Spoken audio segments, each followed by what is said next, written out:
So my name is Yishai. I'm from linearB, and I'm going to talk about continuous merge and how to have happier, more productive dev teams.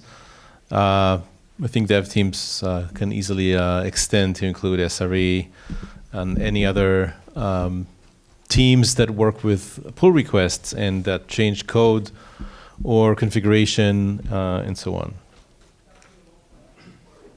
So a little about me. Started programming way back in elementary school with some Logo, and then in high school with C, learning C from the original book. Spent most of my career as basically a mercenary developer for hire. I started after finishing the military service. I started a dev shop with a few of my friends, and we basically worked for others. Sold our time. There was a time that we did some kind of a sweat equity investing where we coded for equity instead of for money. And then I moved to work in a security startup, got acquired by Cisco, spent some time leading Cisco's Tel Aviv office, and joined linearB a little over 2 years ago. So I still write some code, or bugs mostly, but I spend more and more of my time doing other things, a little more talking, but I'm still thinking like a developer, and that's still what makes me tick. So if we zoom out a little about like the history of software and software development, we all remember or have read about waterfall, where everything is planned. There is a Gantt chart that we hang on the wall, and we know exactly the dependencies and what goes before what. And eventually, you ship code every few months, every maybe few years. One of the world's largest and most famous software as a service companies, at least externally, looks like a waterfall company. You know which company I'm talking about? Maybe the most famous cloud and software company, like software as a service. Salesforce. It has releases called Spring 2021 and Winter 2022. At least externally, it looks like waterfall. And then came Agile, and we had sprints and story points and lots of ceremonies, and we're iterating much faster, and religious wars on what is really agile and how to scale it. But that was a move forward. And then came DevOps. Again, widely overloaded term. Everyone has a different mind and opinion of what DevOps really means. But we're moving to a place where developers actually own what they run. Sometimes they actually own it in production, and developers are no longer very much like this, distinct from the people that operate the software. If 20 years ago we had operators, that would be the ones owning production. Now developers and SRE is part of that. There is a blurring of the lines, and the people that actually wrote the faulty code sometimes actually get up at night to fix it and care about having good code that does not wake them up. One other thing that came about or became very popular at around that time is the notion of pull requests. So pull requests came about for helping very broadly distributed teams, mostly in an open source world, to collaborate, right? I'm suggesting a change to codebase in some open source repository. The only rational way for me to do this is to suggest a change, get some asynchronous feedback, discuss this for a few weeks or months or days, and eventually get this approved and merged. This is how it works in open source in many projects. Obviously, Git also started from the open source background, and now pull requests are used by everyone, almost all teams and all settings, not just open source, but commercial settings. People paid to work together to build a product use pull requests. And we have a lot of surrounding support like unit tests, and the fact that we can spin up the entire infrastructure using Terraform or similar. It's all virtual. It's all done in seconds. I can fully test out a cycle. So now I can trust that my code actually runs. It's the lifting that I need to do to make sure that my code change or my pull request doesn't break the world. That has changed a lot, because again, 20 years ago, we had to buy a server and provision the code to that server. And if we wanted a different setup, we had to provision it. That was weeks to provision if you were quick. So this whole move to the cloud, the move to have unit and user and integration and end-to-end tests that include infrastructure, the ability to create infrastructure on the fly, zero cost basically, scrap it when you're done, and do that all in the context of a single change. You may have only changed a single line of code, but you can go through all of that validation, and it's actually cheap and it's actually working. As that was another like a trend that worked together to make pull requests the powerful thing that they are today. So maybe a show of hands. Who loves pull requests here? Who hates pull requests here? Is there anyone that works without pull requests, that they're like daily work, including code changes, can work without pull requests? Commit straight to trunk or whatever? Mailing list? Okay. Yeah, so whenever I ask an audience of people that work with code, everyone works with them, not everyone loves them. I think we're all feeling some of their limitations or some of the pain that they bring.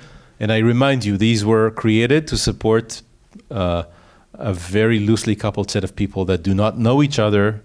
And I'm trying to contribute to, I don't know, Django or the Linux kernel. I think Git was invented to be too difficult to use, so that stupid people could not change my code, to quote Linus. So the origins of pull requests and the way that they are basically running or working since the beginning to now are very different from how most of the people use them and the settings in which we all use them. And if we're looking at the industry of development tools and tools for helping people that write code and that deploy code and that run code in production, there is a lot of investment around helping me code. And I'm including in coding everything to make sure that my code is correct, so unit tests and a lot of the infrastructure there. Copilot is a great tool for coding, right? A lot of investment, very smart, very impressive. But most of our time is in non-coding. As a developer and as someone who manages developers, I am very happy if I get 2 hours of in the zone coding time every day. That will I'm signing up for that now, right now. Give me developers that are able to be productive for 2 hours a day writing code. In most cases, it's much less, because we are interrupted and because we spend so much time doing other things. Also important things like code reviews and like planning and like reflecting the work that we do and housekeeping, Jira. Some of them are more important, some are not. Coding is not the only thing that of value that developers do. Far from it. And so most of our day and most of the time and most of the dynamic is not in coding. But as an industry, a lot of investment goes into the first bucket. So I'm going to talk, or you can guess that, Linear B is investing here, and that I'm going to talk about the other 6 hours. And I'm going to focus on code reviews, or what it needs to get my pull request merged. Some smart person talking about the toil of what developers have to, the loops and the hoops that we have to go through to get our code merged. And the fact that it is so difficult and that there are lacking processes and tools and a lot of inefficiencies there. Again, what he's basically saying, this is halting humanity for moving forward. That may be a big sentence. But we all know software is eating the world.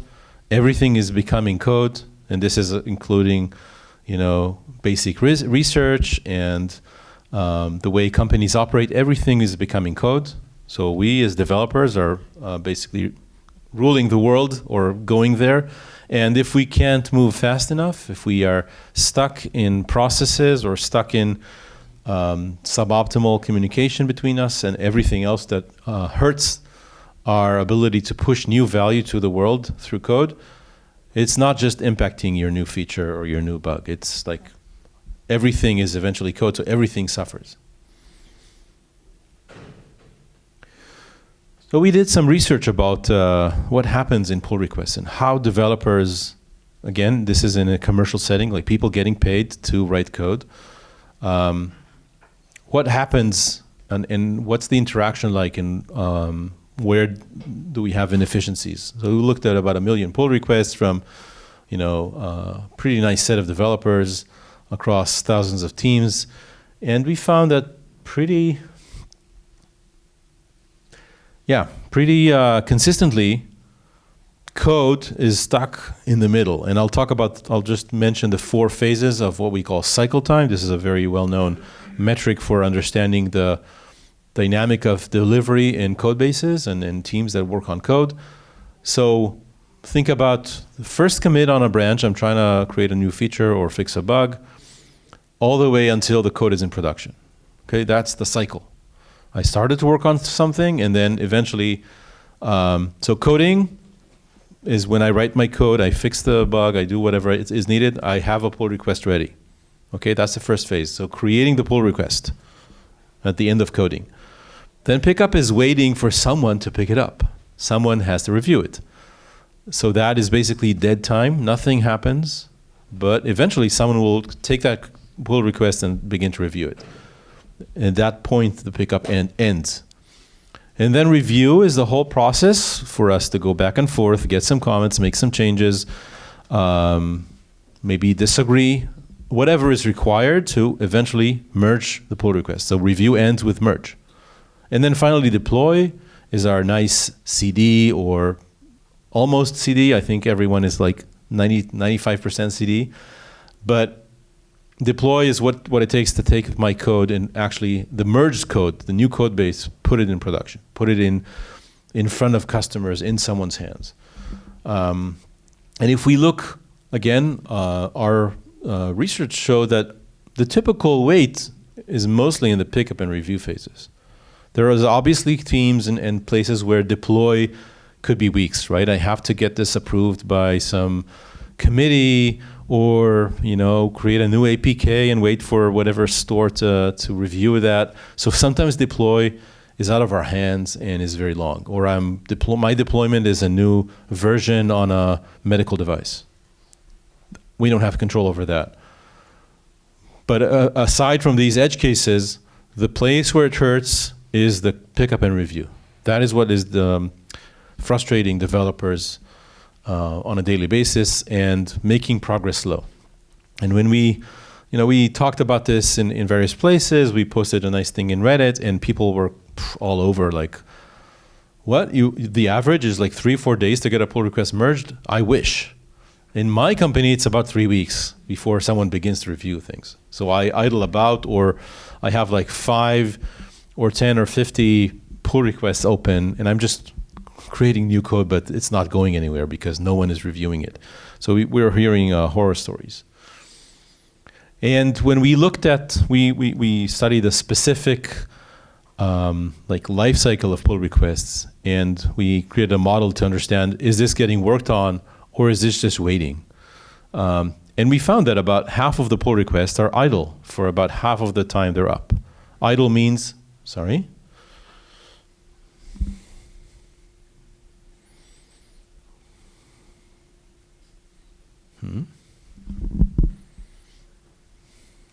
What? Chrome just crashed. No, almost. I don't know what did happen here, but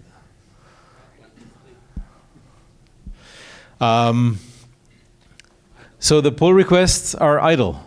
It means they're not in anyone's mind. They're swapped out.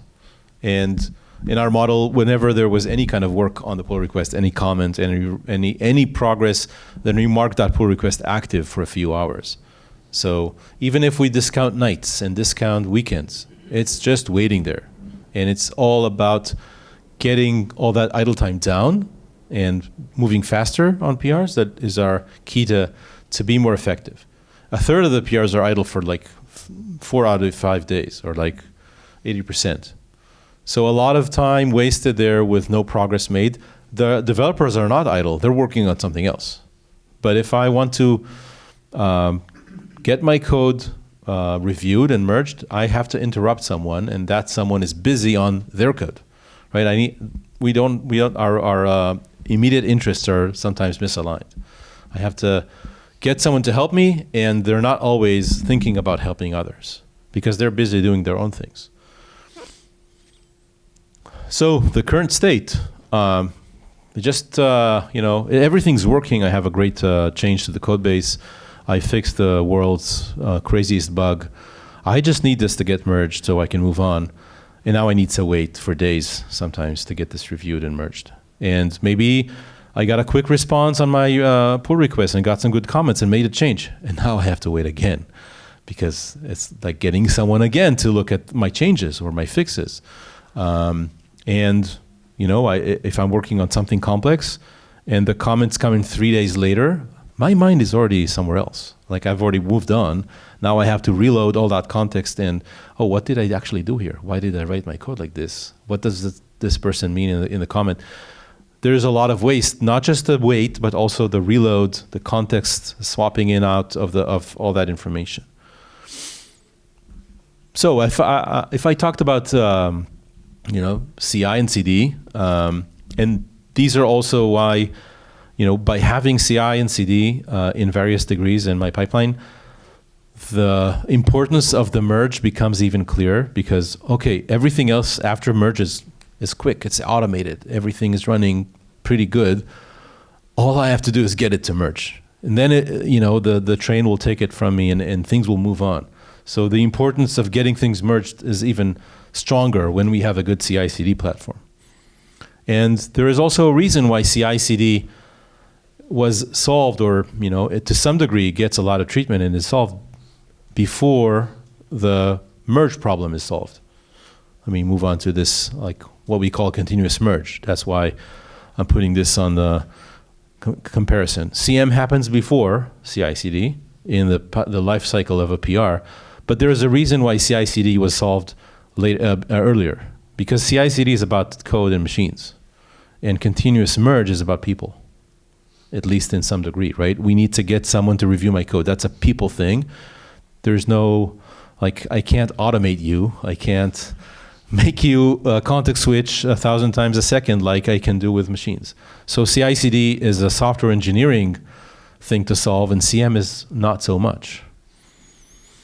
But we want to talk about CM. We want to say, how can I get at least to an optimal state where the right thing happens at the right time, and I can, my code moves to the right in a pretty continuous way. So I'll start with what's blocking us today. All PRs are the same. There was this talk this morning about all developers are the same. All PRs are the same, right? I put up a PR, I need a reviewer. Typically, there's very simple rules, like it has to be someone with a heartbeat, right? 4 eyes principle. Everything needs to get reviewed, and then we just move on. So the first shift is to say, in continuous merge, not all PRs are the same. Find a way to be differential. Find a way to say, some pull requests, some changes, maybe I can auto-approve them. Maybe I can just merge them, or have something check them and approve them if they pass whatever automated checks we have. Maybe let the team know that this was merged. If someone wants to dig in and take a look, they can still do that, and maybe they will create a revert or work on solving a problem that crept in. But I have a way to talk about automated approval. Maybe there's a middle lane, which is what we do today for all PRs. And maybe there are ways or cases where I need a special handling which is more complex. I need to get 2 people and they have to be in different cities and they each have keys to the submarine nukes, and only then they can merge the code, right? Sometimes we want to do that and we can't do that too because there's no tooling to let us say that in a sane way. So continuous merge is about doing the smart and the correct thing and not saying everything is the same. They're not all the same. And if you like this, in a kind of a flow diagram, this part here, the cogwheel here, is the essence of continuous merge, right? Make some decision and then use different routes or different lanes or different actions on your PRs so that the right thing happens. And if I'm thinking about auto approve, one of the things we saw in our lab research was that between 25 and 40% of PRs in specific organizations, like in all the organizations we looked at, are approved with an LGTM comment. And when I say LGTM, I mean we counted the top 10 strings that mean nothing, including LGTM and variations of that. So the top 10 are all variations of, I didn't really look, or I gave this a glance, I don't have anything to add except saying it's good. About 40%. So people are already rubber stamping PRs. And I think you all know who is the person on the team that you do not want to assign your PRs to because they will actually review them. So some of this behavior is already happening, but it's happening informally. There's no, give it a name, make it official, put a rule next to it or put the decision next to it instead of just doing it because you're lazy or because people are busy. So by auto-approving that 25%, maybe 40, maybe just 10%, you've just removed all that toil from developers that do not have to review the code that no one really needs to review.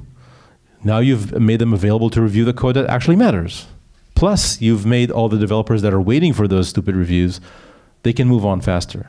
So imagine what a 10% difference can make in just by removing those 10% stupid PRs from the review cycle. The impact is much more than 10% on your overall productivity and eventually developer happiness. So fast lane and very complex lane, that's the first ideas. But there you can do so much more. And think about a rule engine that can decide what to do. Look at, okay, you maybe can do special security audits if this code touches PII or is in an area that requires a special team to review. Think about so specific reviewers, you all know like code owners, but this can be much smarter than code owners, right? If you have a good rule engine, you can make very smart decisions about who needs to review this. If there's a speciality or sorry, my Mac is tired.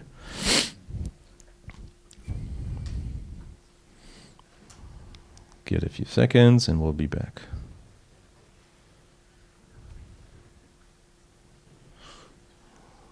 I need to talk less and click more.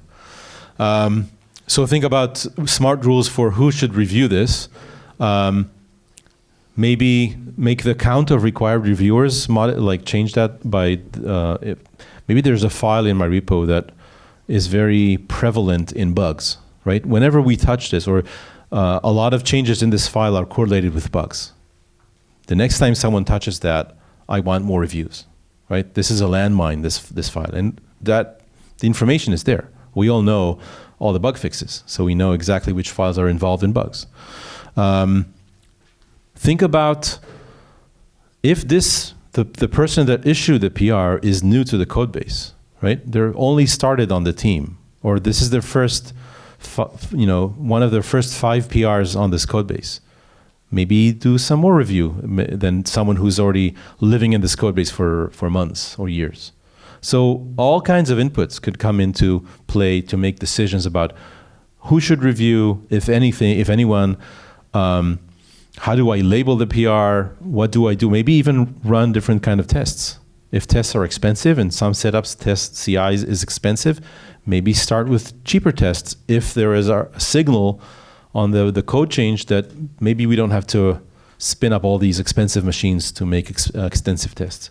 Maybe this is just a white space change in the PR, right? There's all kinds of things in PRs that you can create into rules to decide what happens. So after you have this kind of differential treatment of PRs, you have this happy developer saying, yeah, I just fixed some white space. I just maybe fixed the doc file, maybe a static image, some CSS. In some teams, these things do not need a human reviewer. Maybe the coverage and the tests are good enough for these kinds of changes that I can trust the developer to just merge and have this auto approved by like a smart bot. And when you have a happy development pipeline, you have happy developers. There's a bunch of research that shows the number one thing that makes developers unhappy is that they're not able to deliver. If I can deliver, I'm happy, because that's what I do. So I'm done. I invite you to visit gitstream.cm, which is our approach for continuous merge and for being smart about your PRs. Happy to take any questions here or right after. And thank you.